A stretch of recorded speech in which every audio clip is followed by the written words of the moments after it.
Lesson 6, we're going to talk about finding percent increase and decrease. The reason that we're covering 2 lessons today is because they're pretty short lessons all together. So we're going to shove them together, get a whole lot more done. Finding percent increase and decrease. Any fraction or decimal can be written as a percent. This is stuff that you guys already know and understand. If we've got a fraction, we'll start with a decimal. If I have a decimal and I want to write it as a percent, I multiply it by 100. That's a good rule to understand, is that I multiply it by 100. Okay, for instance, because people really struggle with percentages that are greater than 100%. For instance, if I put, let's try a decimal. This one we'll probably understand. What percent is that? 87%. Okay, good. 87%. And people are okay with that until I do something like this.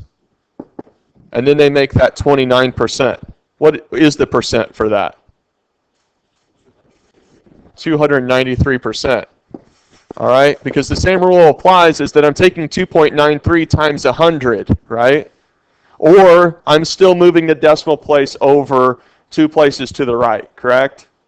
Okay, we get that? People still kind of struggle. What if I take something like,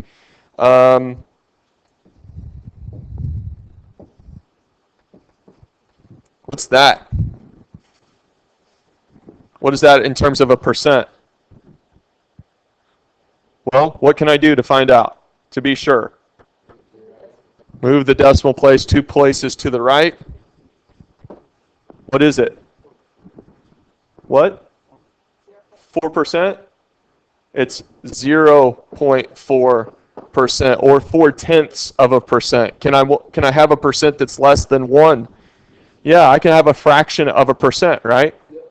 Okay? I could have 0.08% for that matter. Okay? I could, the same way if I put a 1 in there, it would have been 1.4%, right? Okay, so they're not all as obvious as 0.87 becomes 87%. So be aware of the rule, which is we're going to multiply this by 100 and we get what we get. Is it always going to look like you want it to look? No. So you can't come to math and say, well, if it doesn't look like what I think it should look like, then it must be wrong, or I'm going to make it look like something I think it should look like, then you're going to end up being wrong. Math is not subjective, all right? It is objective, meaning that you have to follow the rules and it doesn't have to fit what you think it's going to be, okay? Now, we can also turn fractions into percents, but in order to turn a fraction into a percent, first we make it a decimal, then we move that decimal point or we multiply by 100, okay? So we should know how to turn fractions into percents. Most of the time, 9 times out of 10, right, which is funny because it's a fraction, you're going to go ahead and use your calculator, right? If I said, what percent is 7/8, right? You're not going to know what decimal that is off the top of your head, right? So you're going to punch in your calculator. What's 7 divided by 8?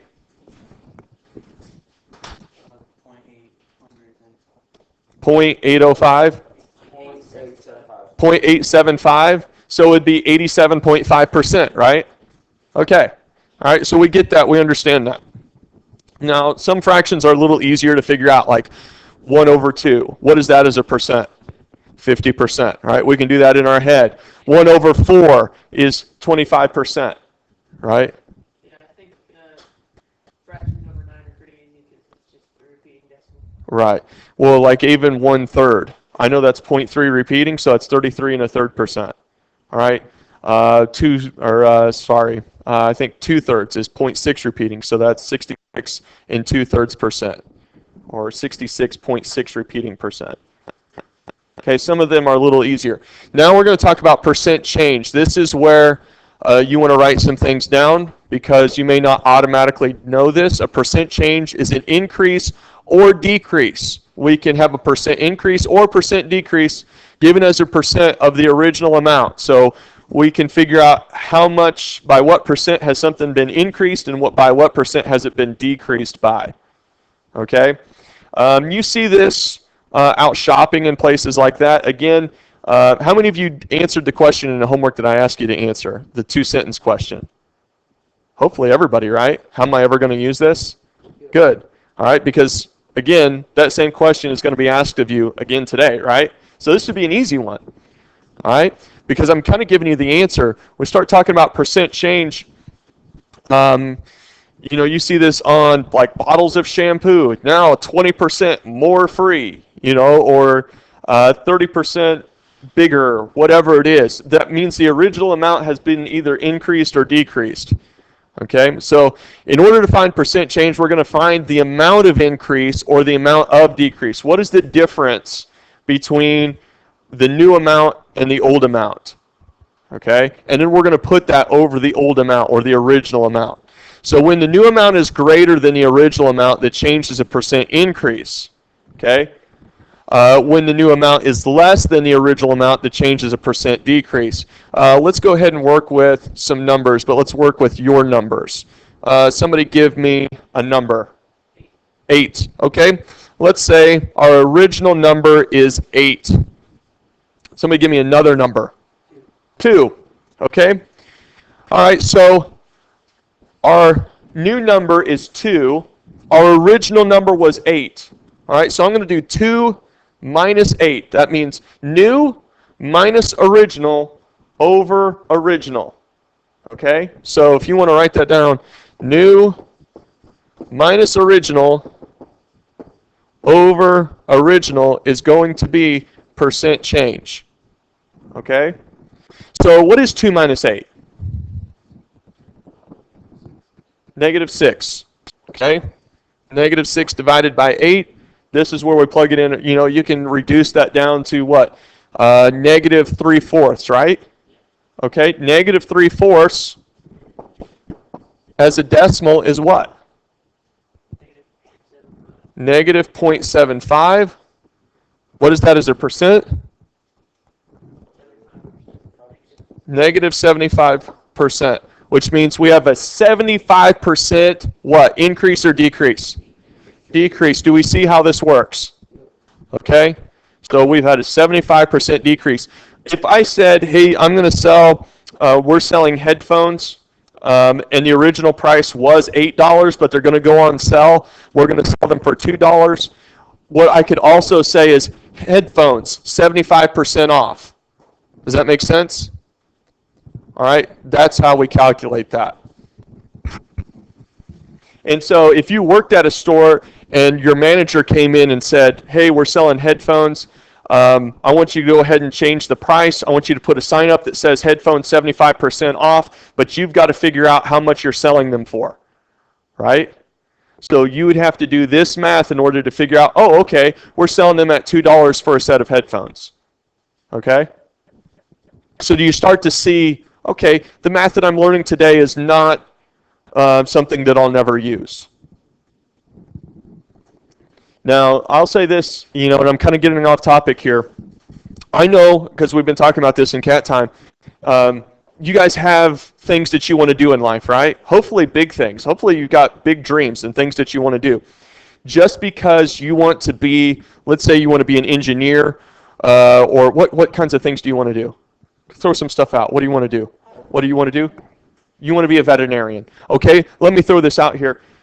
To be a veterinarian, that takes as much college as being a doctor does, right? Because you're not just working on humans, you're working on several different species, right? So you might have 12 years of school. Do you think that you might work another job besides veterinarian before you become a veterinarian? Right? You could end up working at Walmart before you ever become a veterinarian, right? Then there's nothing wrong with that, right? You might work at a gas station to make money so that you can help pay for gas, pay for housing, pay for college, right? Just because you have something in mind that you want to do doesn't mean that you're not going to do other things along the way. So you might say, well, I'm going to be a veterinarian. When am I ever going to work in retail? You might work in retail long before you ever get to be a veterinarian or whatever it is that you want to do. So just because the math that we're doing isn't going to be used in your chosen profession doesn't mean that you won't have to use it along the way. Does that make sense? Okay. So when an item in a store is on sale, the new price is what we call a discount.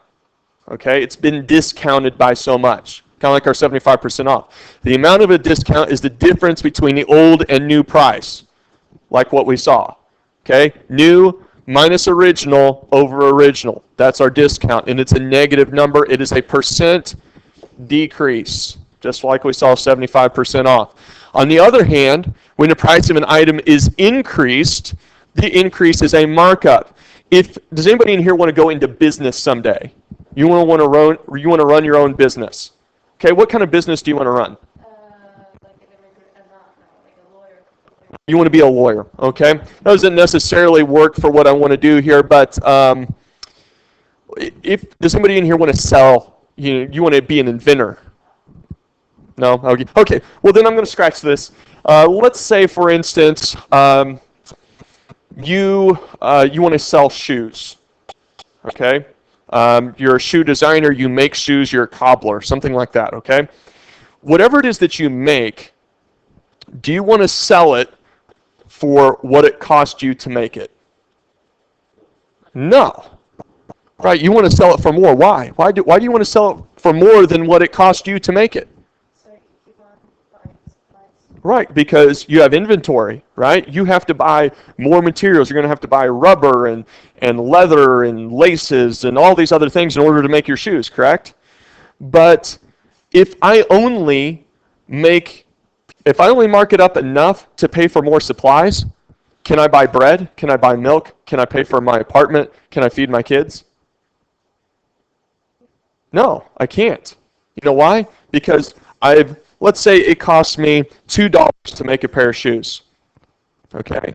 And material, the material might also cost $2, right? And so if I sell a pair of shoes for $4, all I've done is I've paid for the material that the shoes cost and enough money to buy material for another pair of shoes. But you know what I don't have enough money for? I don't have enough money for rent. I don't have enough money for gas. I don't have enough money. You see what I'm saying? All right. So if I own a business, I've got to mark it up enough that not only do I pay for my overhead, I might have to pay rent on my store, right? I may have to pay insurance. I may have to pay my employees, my sales reps, my heating and electricity and light and all these different things. But I also want to bring home some money, right? So I can turn on the TV and turn on my lights, correct? All right, so that's a little bit of business sense where you wonder, why is it 500% more? Why am I paying 5 times more for this than what it costs to make it? Because that guy's trying to pay for his kids to go to school, okay? So markup is a percent change, is a percent increase, and markup can refer to an increase in the retail price of an item, or it can refer to the amount by which the wholesale cost of the item has been increased. All right, so sale price equals original price minus the discount, and markup price equals the original price plus the markup. It's essentially the same thing. So let's say, somebody throw out some numbers for me. Give me a number. 7, okay? Let's say, okay, now somebody give me a number bigger than 7. 12, okay, I saw 12. So we're going to do 12 minus 7 over 7. What's 12 minus 7? 5? Okay, 5/7. Okay, give me the decimal on 5/7.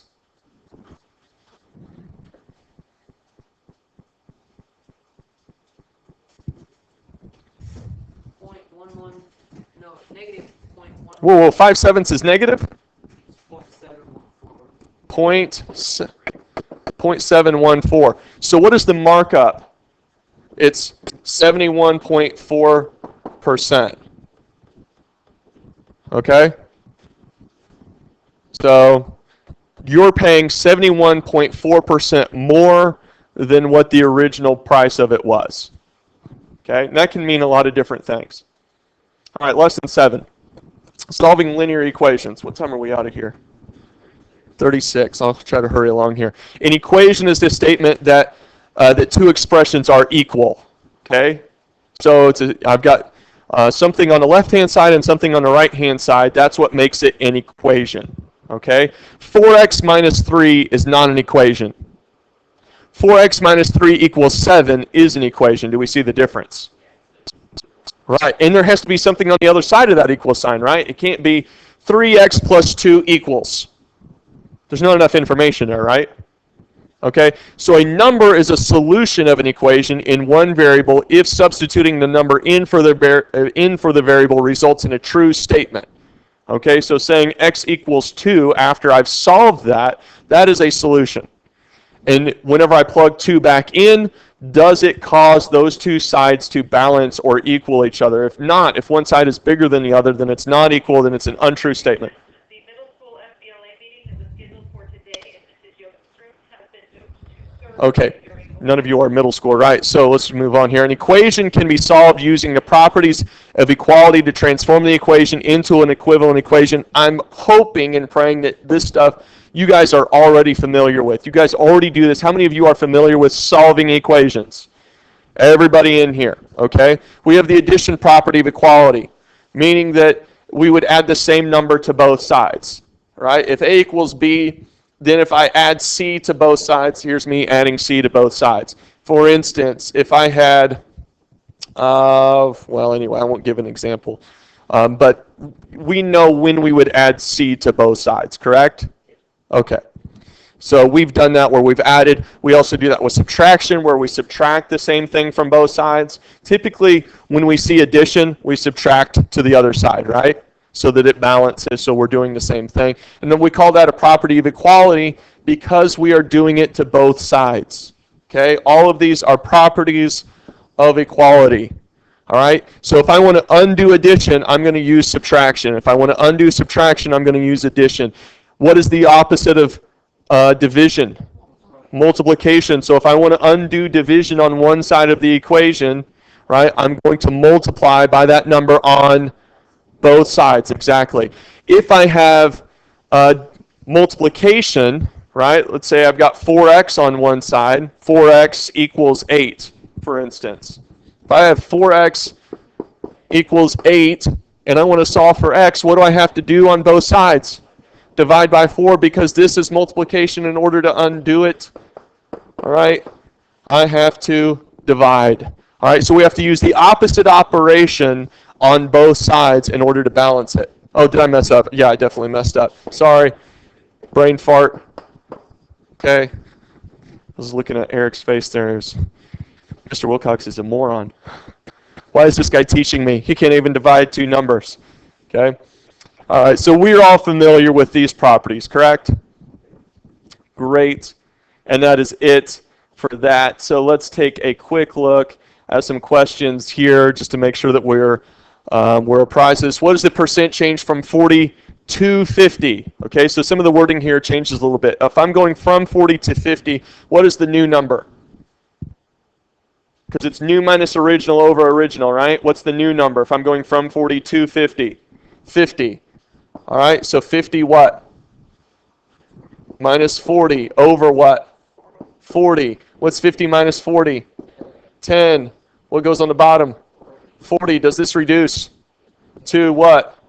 1/4. All right, what is 1/4 as a percent?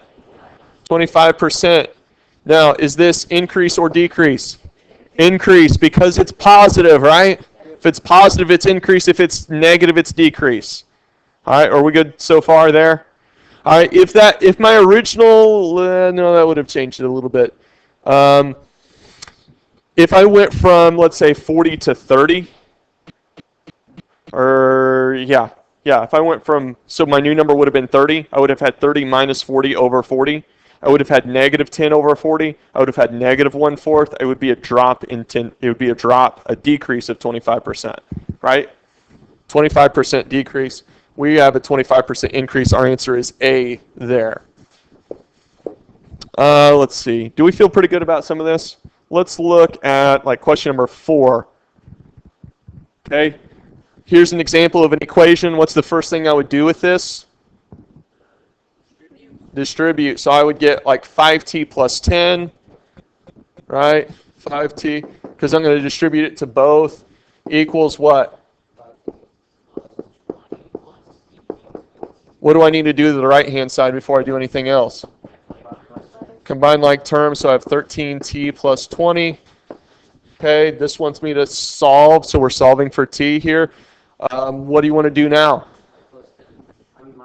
Minus 10, so that would be the subtraction property of equality, correct? Okay, he wants to subtract 10, but he's also going to have to subtract 13t from both sides, is that right? So it's going to be negative 8t. I'm just kind of rushing because I noticed the time and I want to get you guys started. Negative 8t equals 10, right? Now what? Division property of equality. Okay, t equals negative 10/8. That would be what? Negative 5/4. Yeah, but look at your answers. Are they decimals? Are your answers decimals? No, so you got to be able to solve it as a fraction, which just means to reduce it, right? And where should, if I have negative 8 on the bottom, do you guys understand that we don't want the negative to go with the denominator, right? We can always move the negative up to the numerator, right? We follow that? Okay, do we feel comfortable enough to begin working on our homework at this point? Okay, is most of this still kind of review? Good. Okay, I'm going to stop the video right there and let you guys get crack-a-lack